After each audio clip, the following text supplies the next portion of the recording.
মাছে ভাতে বাঙালি, বাঙালির মাছ না হলে প্লেট থেকে নেলাই ওঠে না। আসসালামু আলাইকুম সবাইকে। নিশ্চয়ই সবাই অনেক অনেক ভালো আছেন ও সুস্থ আছেন।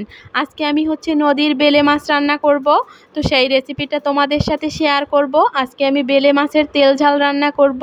তো এখানে নদীর কিছু তাজা বেলে মাছ নিয়েছি। মাছগুলা আমি হালকা একটু তৈলে ভাজবো, এজন্য একটু হলুদ গুঁড়া, একটু মরিচ গুঁড়া আর একটু লবণ হাত দিয়ে ভালো করে মেখে নিয়েছি। তারপর আমি একটা ফ্রাই প্যানে তেল দিয়ে মাছগুলো এক এক করে দিয়ে দেব সবগুলা মাছ। আর বেলে মাছটা অনেকটাই নরম হয়, তো তৈলে হালকা একটু ভেজে নিলে মাছটা একটু শক্ত হবে। তো এজন্য মাছটা আমি হালকা করে ভাজবো, যেহেতু তাজা মাছ এজন্য বেশি করে ভাজবো না, একদম আলতো করে অল্প করে ভাজবো মাছটা। তো এক পিঠ যখন একটু হয়ে আসবে একদম সাবধানে মাছটা ওলট পালট করে দিতে হবে, তা না হলে ভেঙে যাবে, যেহেতু বেলে মাছটা নরম থাকে। তো আমি এক পিঠ যখন হয়ে গেছে ওলট পালট করে দিয়েছি, মাছটা হালকা ভাজা হয়ে গেছে। এখন আমি রান্নার প্রসেসে চলে যাব। তো এখানে একটা ফ্রাই প্যান নিয়েছি, ফ্রাই প্যানে 1 কাপ পরিমাণে পেঁয়াজ কুচানো দিয়ে দিয়েছি। পেঁয়াজটা হালকা তৈলে একদম ব্রাউন কালার করে ভেজে নেব। তারপর যখন হালকা ব্রাউন কালার হয়ে আসবে তখন এখানে 4টা কাঁচামরিচ, আদা বাটা, রসুন বাটা দিয়ে দেব। তারপর মশলাটা একটু ভালো করে কষিয়ে নেব। কষানো হয়ে গেলে এখানে আমি একটা আলু টুকরা করে কেটে নিয়েছি। আলু দিয়ে আজকে তেল ঝাল রান্না করব বেলে মাছের। তো বাচ্চারা যেহেতু আলু পছন্দ করে এজন্য আলু দিতেই হবে।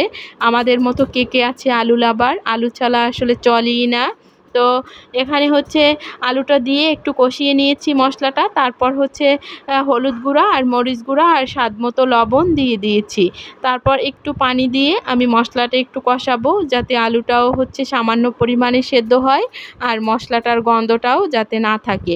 তো ভালো করে কষাতে হবে। আর এখানে আমি কিন্তু জিরার গুঁড়া দিয়ে দিয়েছি, ওটা দেখানো হয়নি।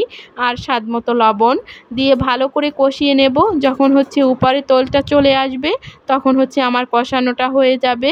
এখন আমি এখানে পরিমাণ মতো পানি দিয়ে দেব। তো আমি বেশি পরিমাণে পানি দেব না, যেহেতু আলুটা মোটামুটি সেদ্ধ হয়ে গেছে আর মাছটা তো তৈলে ভাজা, অতটা বেশি জাল করতে হবে না। তো আমি মাছগুলো দিয়ে ঢাকনা দিয়ে ঢেকে দেব। তারপর চুলার আঁচটা হাই হিটে করে দেব। তারপর ঢাকনাটা উঠিয়ে দেখব যে মাছটা হয়েছে কিনা আর আলুটাও সেদ্ধ হয়েছে কিনা। তো যখন আলুটা সেদ্ধ হয়ে যাবে তখন আমি চুলার আঁচটা বন্ধ করে দেব। আমার কিন্তু মাছটা রান্না কমপ্লিট হয়ে গেছে। এটা যেহেতু তেল ঝাল এজন্য হালকা পরিমাণে একটু ঝোল রেখেছি। তো পুরো ভিডিওটা ভালো লাগলে অবশ্যই লাইক, কমেন্ট, শেয়ার করে পাশে থাকবেন পরবর্তীতে নতুন ভিডিও পাওয়ার জন্য।